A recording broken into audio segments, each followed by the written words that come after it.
that part of our college's heritage includes Ontarian orators, namely Professor Milroy Paul, Dr. A.T.S. Paul, Dr. S.J. Stephen, and Professor Arjun Aluvera. Professor Aluvera was invited to be an external examiner for the final FRCS England examination. In 1996, he also facilitated a merger between the College of Surgeons of Sri Lanka and the South Surgical Care Society, which he had founded. He brought the college into the international arena.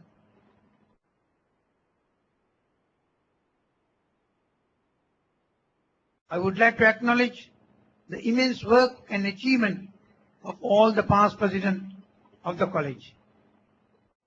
They were instrumental in inaugurating the Sir A.M.D. Still oration, R.L. Spickle oration, Professor R.A. Navaratna oration, and Professor Milroy Paul oration.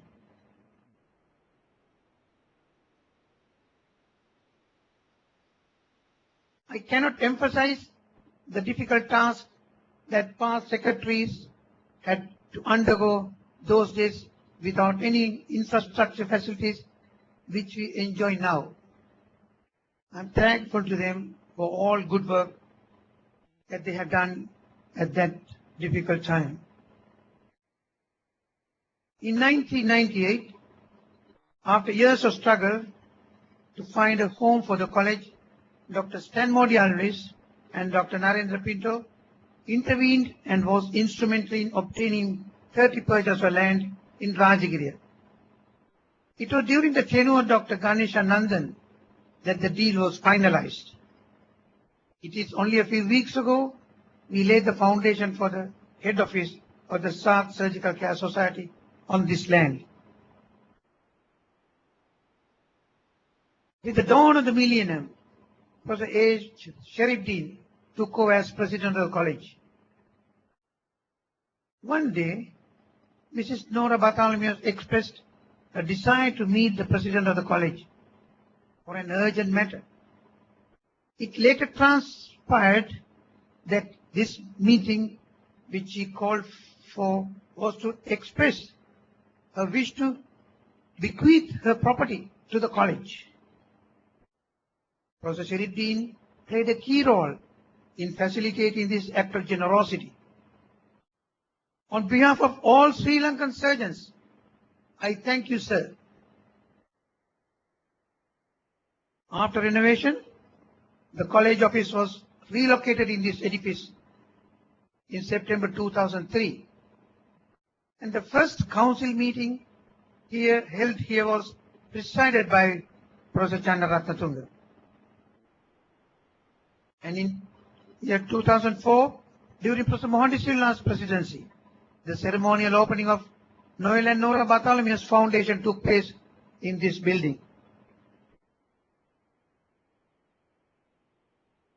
Tonight, on my induction as the 29th president of the college, I would like to share with you my contribution to surgery in Sri Lanka and the role I played in the subsequent development of the college. I returned to Sri Lanka in 1992, having spent 11 years in the UK, and joined the North Colombo Medical College as a senior lecturer in the Department of Surgery.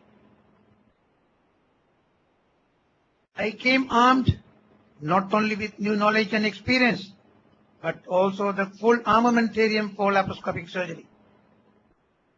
I greatly enjoyed showing these new techniques to both undergraduates and postgraduate trainees. Within a month of my arrival, I did the first ever laparoscopic cholecystectomy in Sri Lanka in June 1992, using my own instruments. Some I had even made myself in order to cut costs. The late Professor Christopher Kanagaratna was very supportive and encouraged me to introduce these new operative techniques to North Colombo Medical College. From my young age, I have always been a DIY man, and this talent has helped me throughout my career. Let me quote an example. Way back, surgical stapling guns which we use for low anterior section were costly and were not readily available in the garment sector. So patients used to end up with a permanent colostomy. By making stainless steel staples using the guide wires from the size 4 Fogarty catheter, the guide wire, I was able to reload the disposable guns and make the procedure available to needy patients. I was also instrumental in persuading the North Colombo Medical College to purchase the first video endoscopic set in Sri Lanka. During this period, there was also lack of ERCP facilities in Sri Lanka, and treating common bile duct stones was by open surgery. Using an old side-weaving duodenoscope that was found lying in a cupboard, I developed ERCP facilities at the North Colombo Medical College. Around the same time, I persuaded the private sector to purchase state-of-the-art endoscopic and laparoscopic equipment, making new high-tech procedures available for needy patients and my colleagues. Let me share with you another of my minor innovations, which saved about 4 million rupees for a private hospital way back in 1993. By designing a single equipment trolley for both laparoscopic and video endoscopic procedures, I cut down costs drastically. This made it possible for the hospital to recover their initial investment within a year.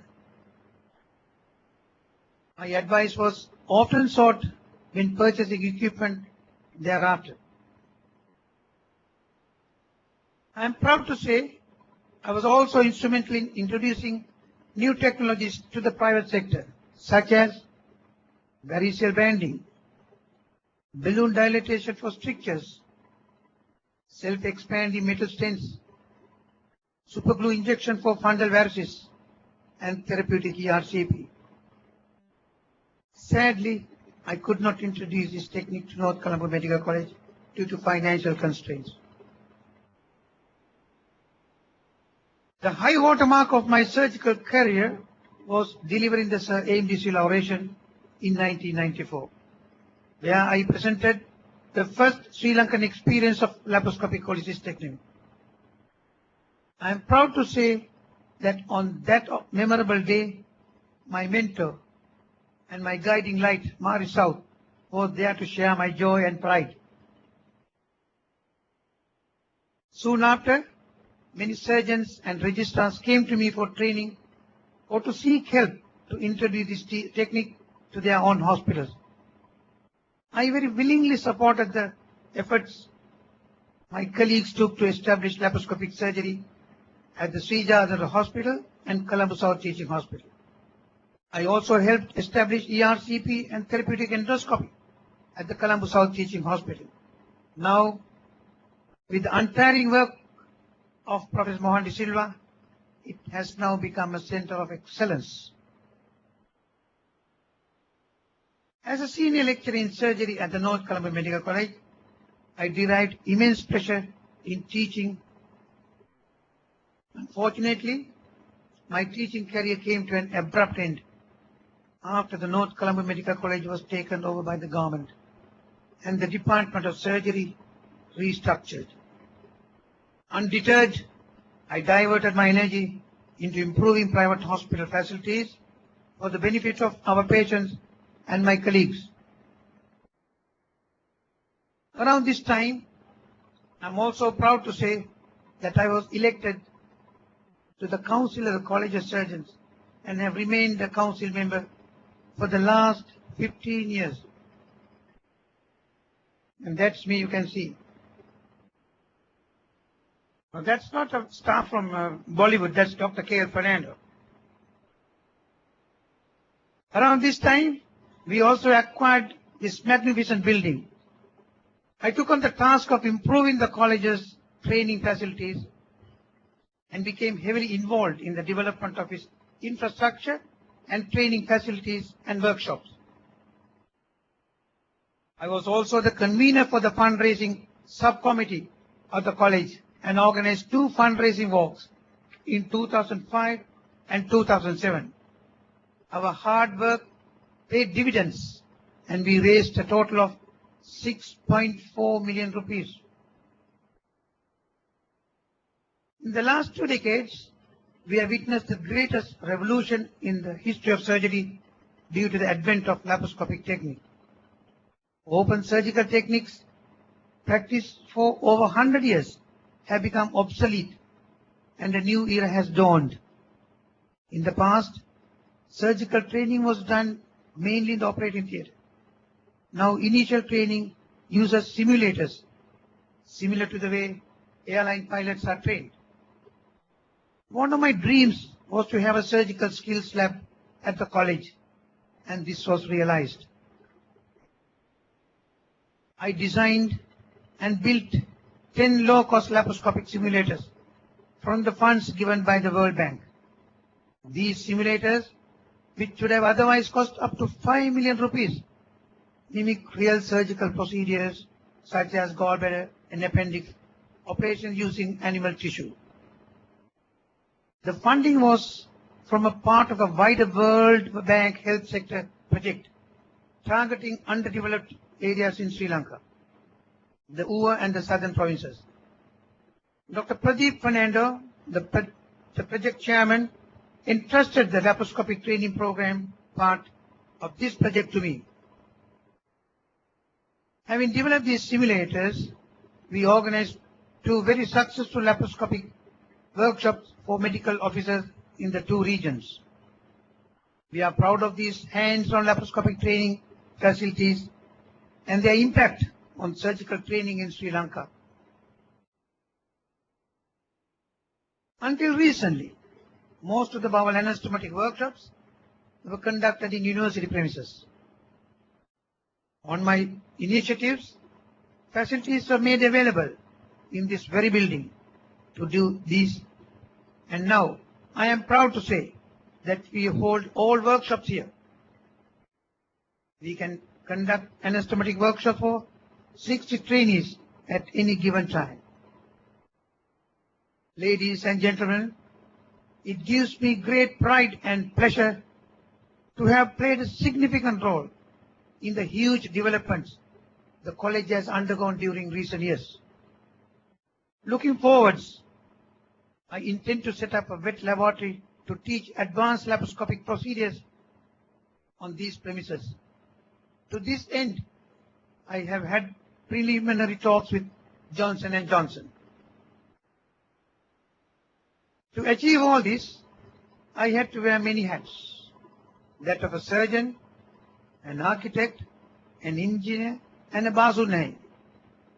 In short, an all-rounder. In 2005, the college has been a regular venue for the intercollegiate MRCS Part 3 examination for trainee surgeons conducted by the Royal College of Surgeons of England. In August 2009, the visit of John de Orr, the then president of the Royal College of Surgeons of Edinburgh, gave us the opportunity to hold a second MRCS Part 3 examination in Colombo. In May 2010, I visited